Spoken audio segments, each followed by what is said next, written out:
You're listening to Catholic Chicago. Ahead, the Archdiocese of Chicago brings you programs about the people, events, and issues that touch our lives. Welcome to Catholic Chicago.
Asking me lovingly to come and follow you. Good morning. This is Sister Lavina Francis Panic, and this is Dare to Love that you're listening to, WDNDZ 750 AM, Archdiocese of Chicago, and we are on every first Thursday of the month. Today we are going to have two special sisters as our guests. And Dare to Love show, for your information, is a program that cultivates vocation awareness and promotes charisms of religious congregations. Good morning, Sister Constanza and Sister Elizabeth. Today, they are both in San Antonio, and Sister Elizabeth Ann Guerrero would have been here in Chicago, except she had to postpone her trip. So maybe next time we'll be live with you, Sister Elizabeth. But welcome to the show. Good to see you both. Good to see you. Good to see you. Thank you for the invitation.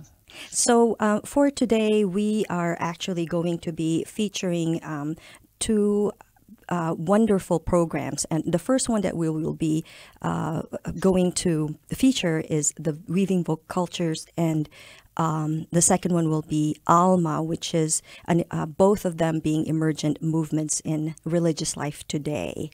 So Sister Constanza, if you want to have the complete name, Sister Constanza Fernandez Cano Salgado.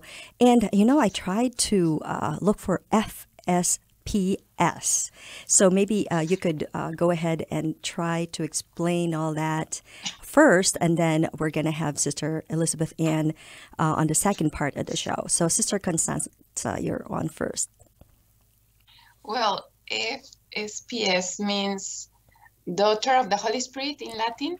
Filia Spiritus Sancti, and I work at the Mexican American Catholic College. I'm part of the faculty and also the staff.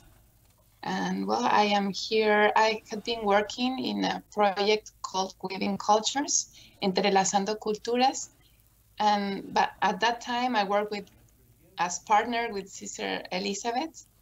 I learned a lot from her, and I have been working there with sisters from different countries and backgrounds. And I don't know if you want me to explain more or later. What we could do is probably, and Brian here, who is helping us with the technology, will be showing a video. And perhaps it would be good to have the video and watch it. And then after the video, we can then, perhaps you can follow it up.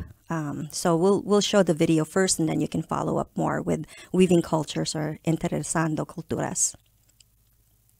Sure.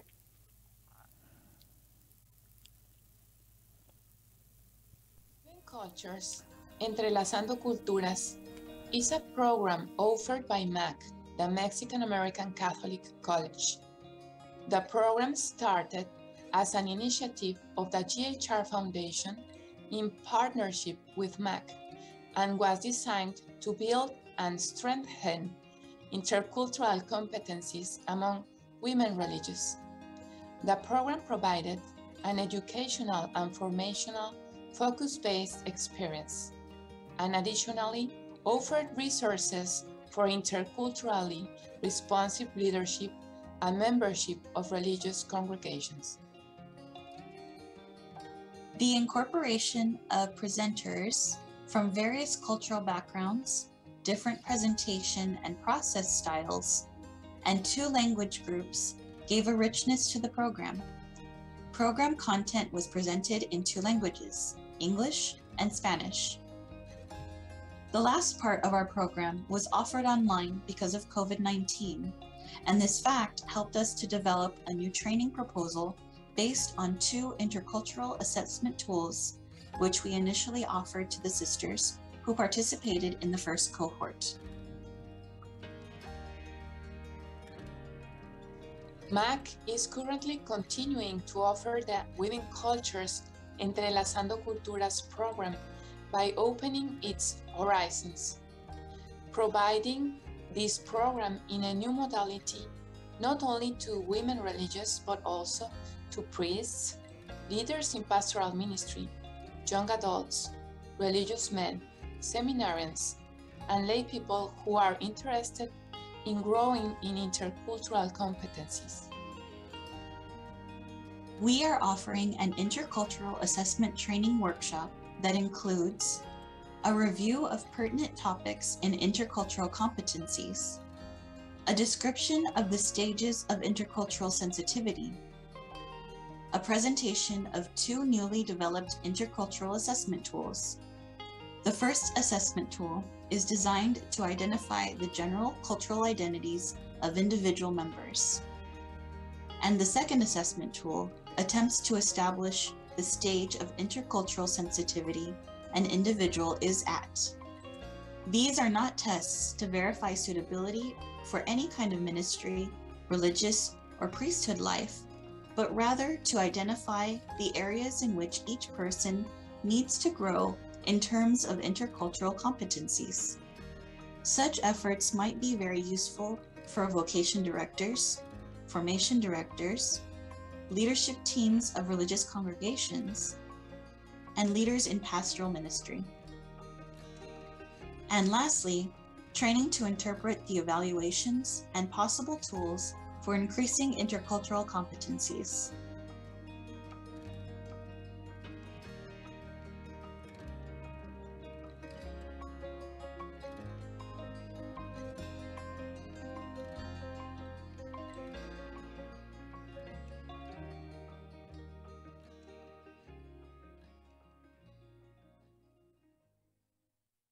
Well, thank you so much for that beautiful video, and I just wanted to give credit to Megan, who works at MACSA, which is the Mexican American Catholic College in San Antonio, and I think you are probably in that office as well.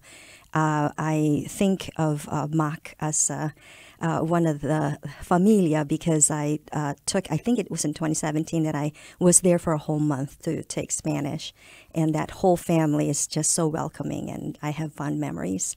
So, Sister Constanza, from your experience and having worked with Sister Elizabeth Ann, who is here for AHLMA for the second part, just briefly go back to where you found the need for such a program, and because it looks like it's expanding, but at the very least, you can say, so what's emerging that is very, very related to religious life today and the makeup of communities here in the United States?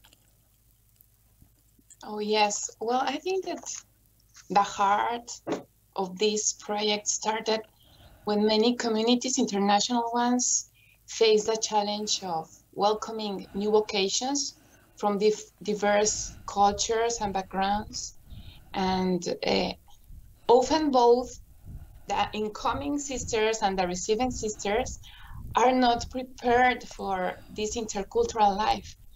They come to experience difficulties, in personal relationships, because we have cultural clashes, no? And sometimes a cultural problem is confused with a vocational problem. So it's necessary to walk in mutual understanding and inclusion in between sisters, and avoiding, certain type of cultural colonialism where all the members of an institute have to assimilate to the dominant culture of one institute. So I think this was part of the heart that was the call for MAC to answer this need. And so as MAC has been working for a long time in intercultural competencies, we thought that putting this piece together will be an answer for the sisters. That's wonderful. And now that I'm so excited that you're going to be expanding it as well, and not just, at least because probably some of the contributions and when you were working with it, you pretty much were testing it out among the congregations of women religious, and now we are ready now with the new competencies and even how you assess. And it's not an assessment like a test, like, ooh, are you, it's not based on whether you will be having the new entrants and those in initial formation, if you're going to either send them away. But what it is to help everyone to have those intercultural competencies, especially for the community itself. So that's wonderful. And so in terms of the future, do you have anything scheduled at all, Sister Constanza? Well, scheduled, no, but we have to offer exactly this assessment tool. One of our colleagues, Dr. John Chitakure, he's a faculty member, and he developed 2 intercultural competencies assessment. We hear something about in the video. It was a result of his research, study, and experience. And these are 2 tools, and this can be applied not only for religious life, but also in different settings, as seminaries, companies, pastoral contexts, parishes, and in any group that have the desire to explore a level of intercultural awareness. So we are going to promote a workshop.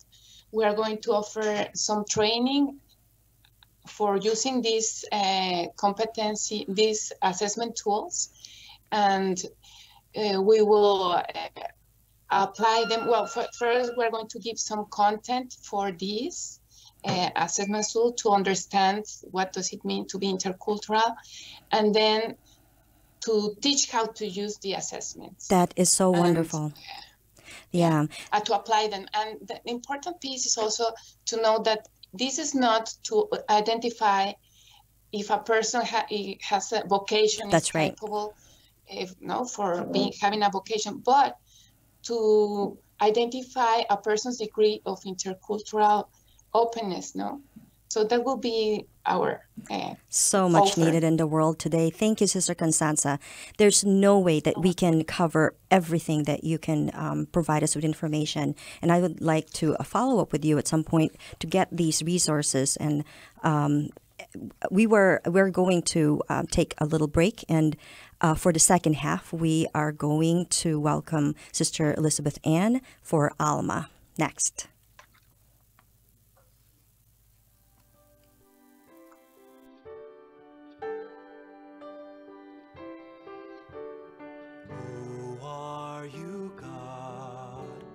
Who am I?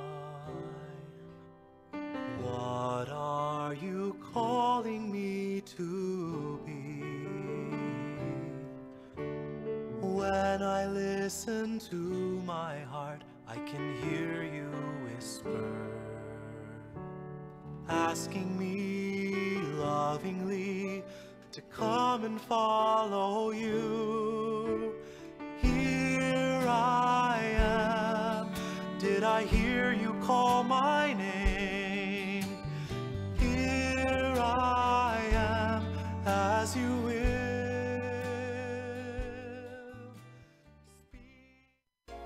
The 2021 AIDS 5K Run and Walk is back in Chicago, and Catholic Charities is gathering a team of participants to support this popular event. You can participate remotely, right from your own neighborhood, on Saturday, October 2nd, as we get some great exercise, while we raise awareness and funds for the AIDS Foundation of Chicago and more than 30 community partners who support Chicagoans living with HIV. For 35 years, the AIDS Foundation of Chicago has helped people affected by HIV and AIDS to ensure that they have access to the best health care possible. They also assist with housing, food, and other basic necessities, and educate the public about the impact of HIV/AIDS in Illinois. 90% of what we raise as a team comes directly back to helping Catholic Charities HIV clients. Join the fund in support of Catholic Charities and the HIV community. Call 847-782-4265 today. That's 847-782-4265. Do you have an old bicycle that's not being used? Consider donating it to Catholic Charities Veterans Bike Project of Lake County. Skilled volunteers are refurbishing bicycles to make them safe and ready to be used by veterans to get to and from their new places of work. We also gratefully accept financial contributions that are used to purchase bike helmets and other safety accessories. Our veterans have faithfully served the United States, and now it is our privilege to serve them. For more information on the Veterans Bike Project of Lake County, call 847-782-4219. That's 847-782-4219.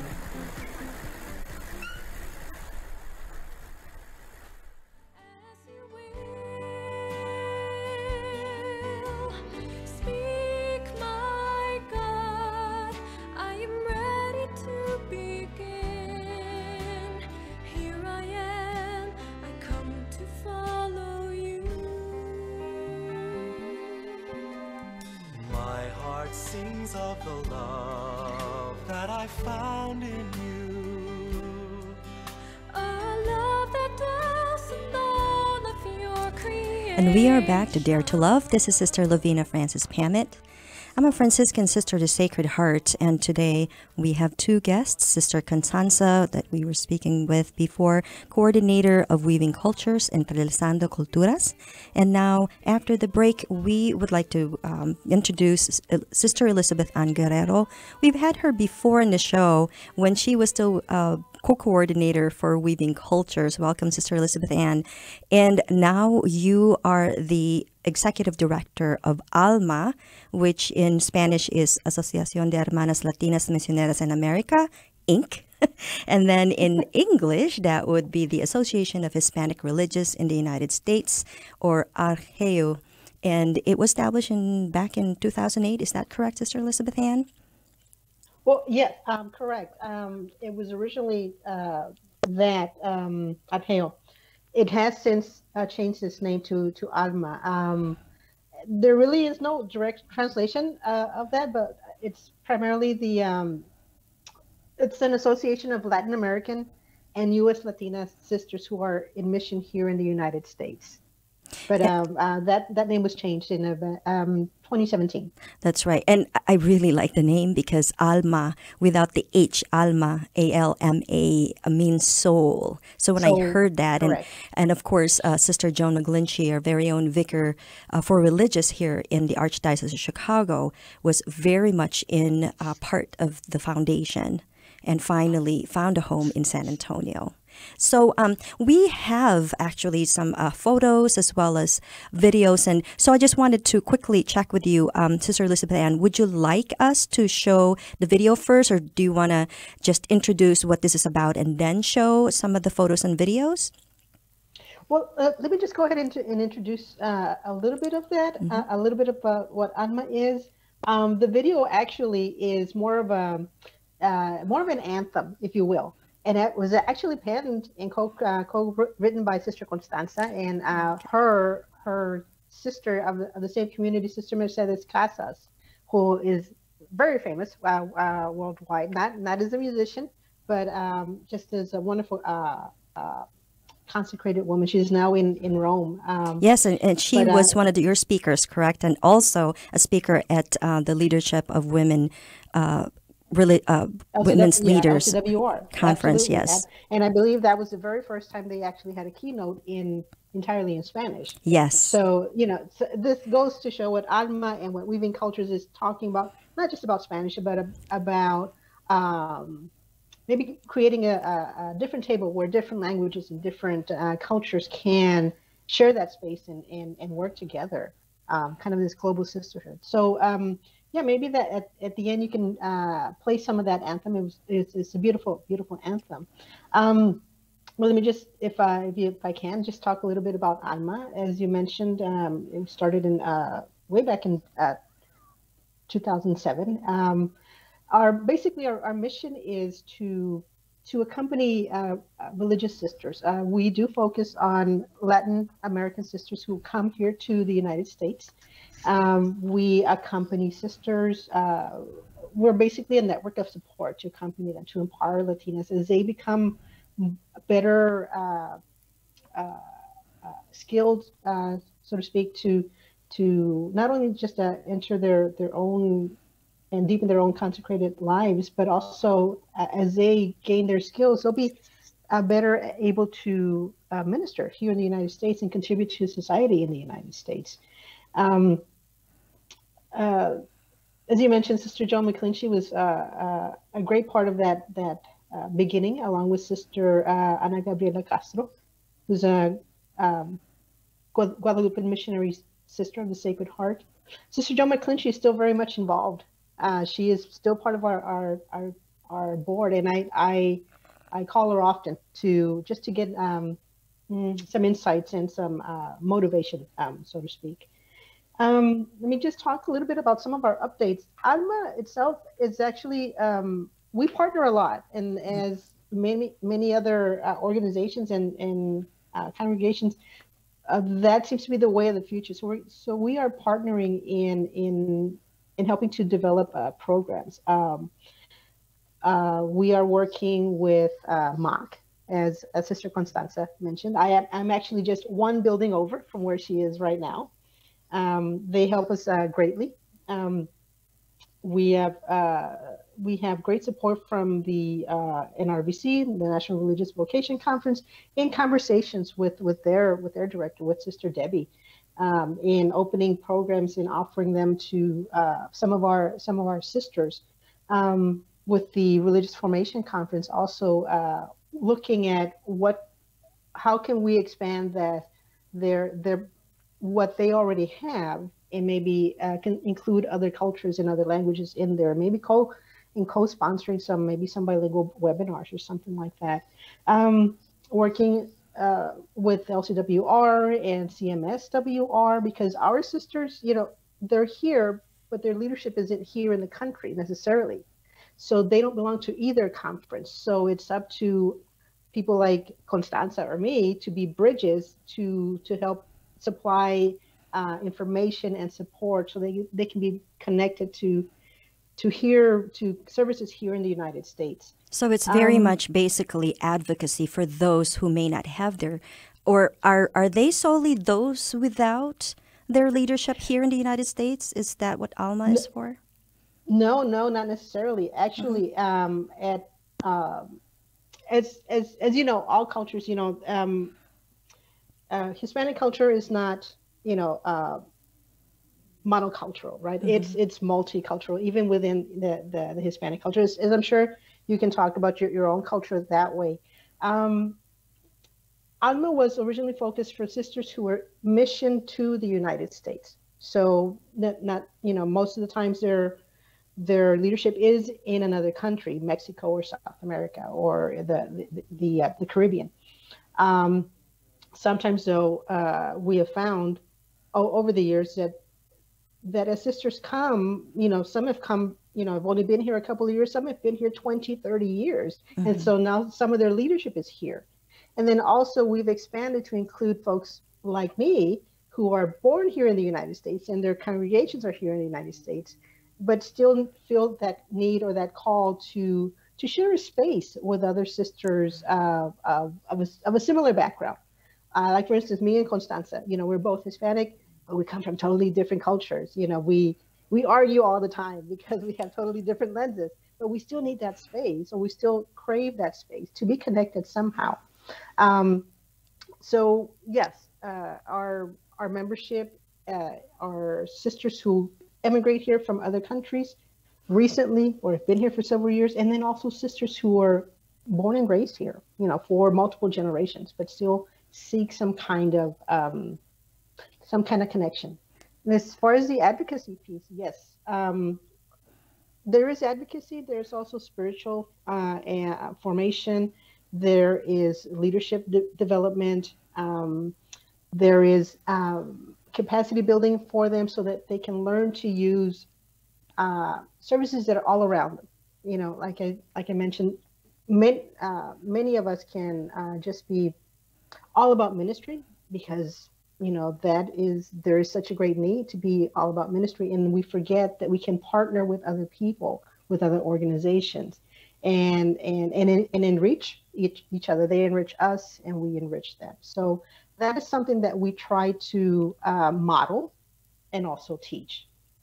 That's wonderful. So I know that your focus is on AHLMA now and working with the different moving parts and the board, and hopefully I know your trip to Chicago would have been speaking with the different local communities of the sisters, the Latina sisters who are in the Archdiocese and probably traveling nationally.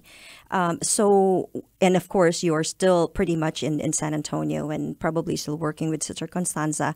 I was hoping there was one, I think, actually a couple of videos in which the celebration, because it's still not quite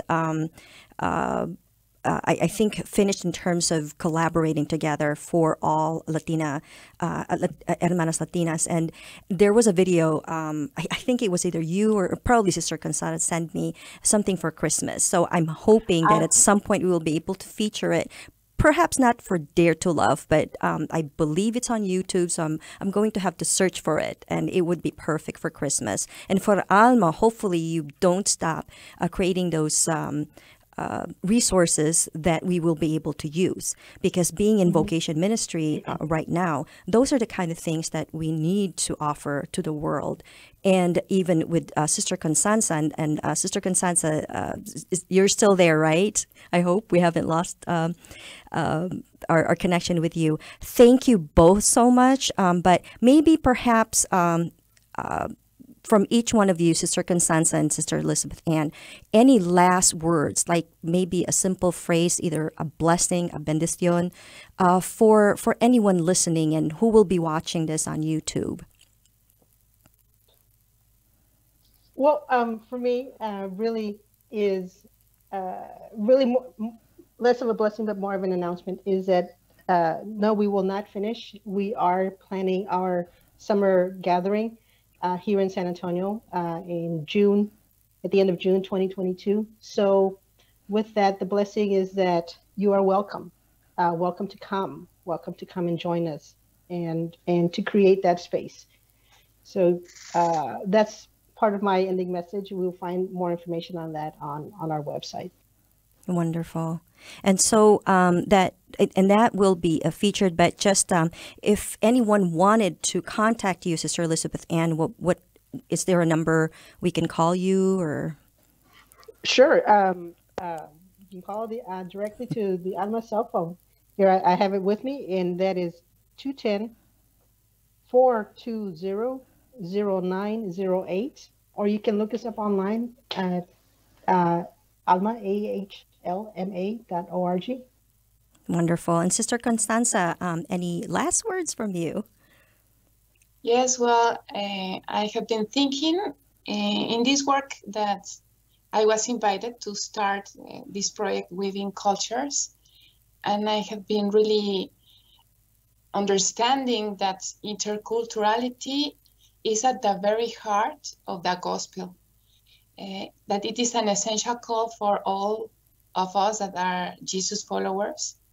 And well, so I invite you to make steps in intercultural life, because it's a call for us in every place. So, and I hope that this information, this gathering helps you to go forward and look for this intercultural life.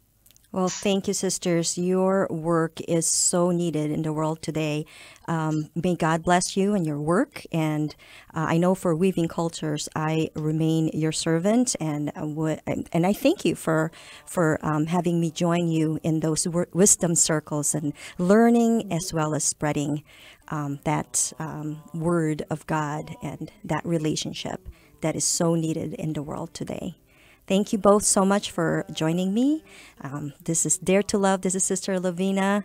God bless you all. Thank you for listening. Thank you for watching. Thank you, Brian, so much for helping me. I was a little flustered this morning, but with my two guests today, I am so happy to have you both. Thank you. Thank you. Thank you. Here I am, as you will. My God, I am ready to begin. Here I am, I come to follow you. I've traveled long and far to follow you, a stranger